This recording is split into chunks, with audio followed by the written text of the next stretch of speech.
Okay, hands out of your mouth. Introduce yourself. What's your name? Mara. Hi Ziggy, thanks for being in Nancy's video blog. Thumbs up. Okay, good. Hi everybody. Welcome to week 2 of my ED284 video blog. Today's essential question. Thank you to make it. Yeah, thank you for coming, yeah? Okay. Today's essential question is, how has disability been defined in the US? So to talk about how disability has been defined in the US, we're going to look at the different models of disability. To start our timeline for models of disability, we are going to begin long ago when we see evidence of the moral model.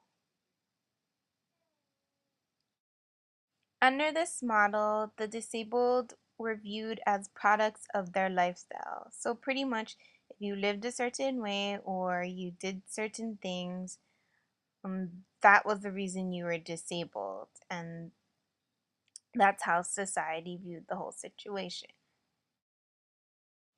One of the lifestyles was witchcraft. And obviously, witchcraft was not looked favorably upon and considered very evil. So, society said that your disability was your punishment for being associated with witchcraft. Another view came from the church, and the church viewed disabled as sinners. So if you were disabled, your disability was punishment for the sins you have committed in your life. So as a result of the moral model, we're seeing a lot of feelings of shame. Shame by both the person that has a disability and by the family and friends. The family and friends of the disabled would try to disassociate themselves with the person in order to keep their own social integrity intact. Then we're also seeing feelings of guilt and burden. To continue with our timeline, we're gonna move on to the 1800s when we see a rise in the medical model. So why are we seeing this rise in the medical model? Well, this is around the time when there was also a rise in the physician. So being a doctor was no longer just a job. It was a profession that was well respected, and physicians were gaining more status within society.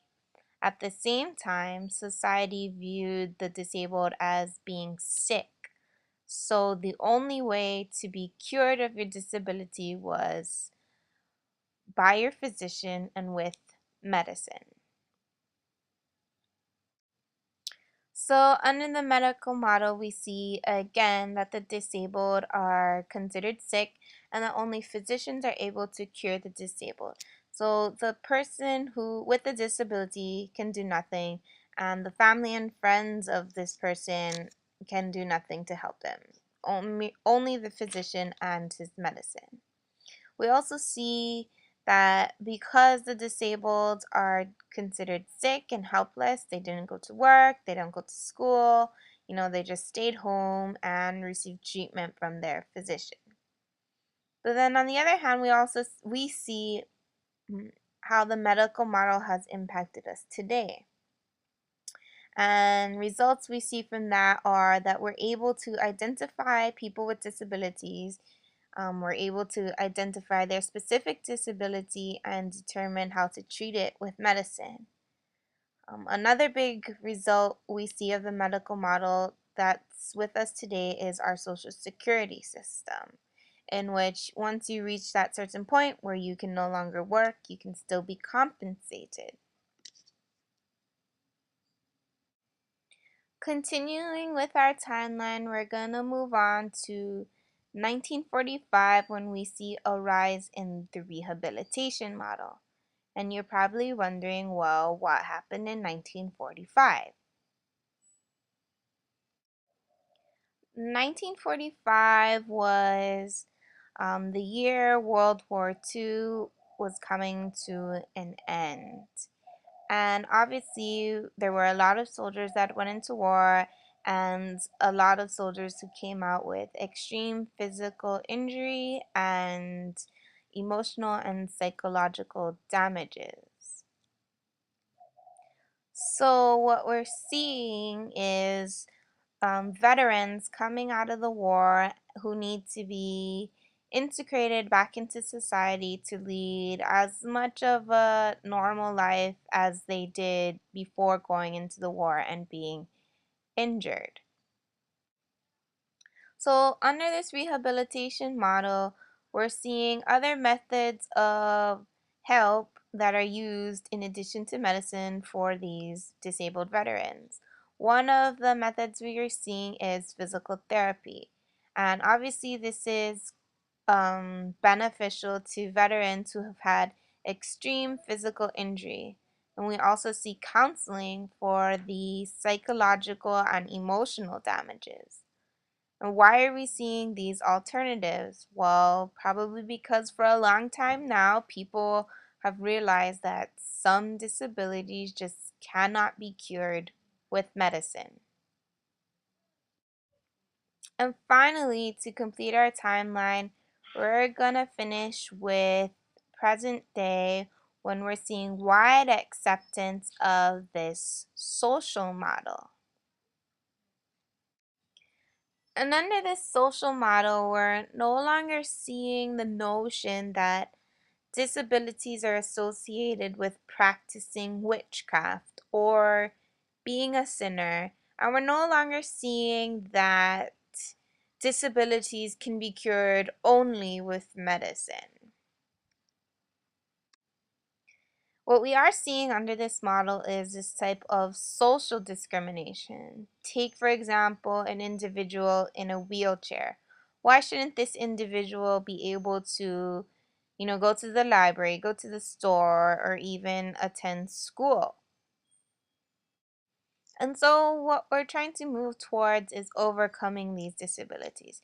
We've seen a lot of progress where facilities are wheelchair accessible. There's braille used for the blind, crosswalks now have, auditory signals for the blind as well. And for the purposes of this class, why shouldn't students with disabilities attend school? And take, for example, the student in a wheelchair. We're trying to move from keeping them out of the classroom to integrating them in the classroom with other students who are not disabled. Which brings us to the whole inclusion concept that we're using in classrooms. So, to recap our timeline for models of disability, we started long ago when we see evidence of the moral model. And under this model, disabilities were associated with witchcraft and sinning. Then we moved on to the 1800s where we see a rise in the medical model. At the same time, physicians are on the rise in society and the disabled are viewed as sick, so the only people that could help the disabled were physicians.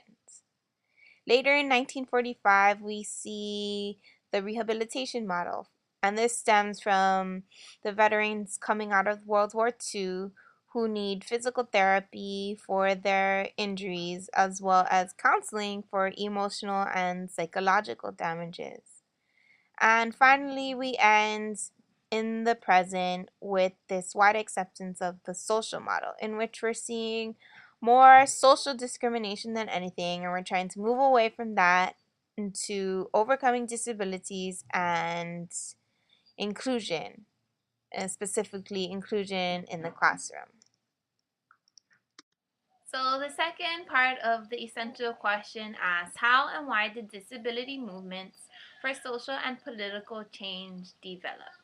My personal opinion is like anything else. Well, since I have an accounting background, I can relate it to taxes. Tax law has developed because of society and politicians. The reason tax law is so complicated, take for example, there's a tax law protecting horse horse breeders. Yes, a tax law that protects horse breeders. Why did this tax law come about?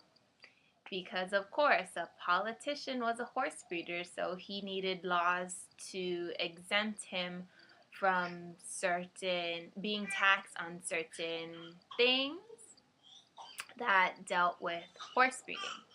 So my personal opinion is that these movements in social and political change for disability resulted in the same way. You know, there was social outcry for change from families and friends, which put pressure on politicians, you know, when it came to election and whatnot. And I also believe that it could have been that some politician, well, had a family member that was disabled and, you know, was looking for reform. Take your hand, add him up first. Thank you for the antidote show. Bye. Bye!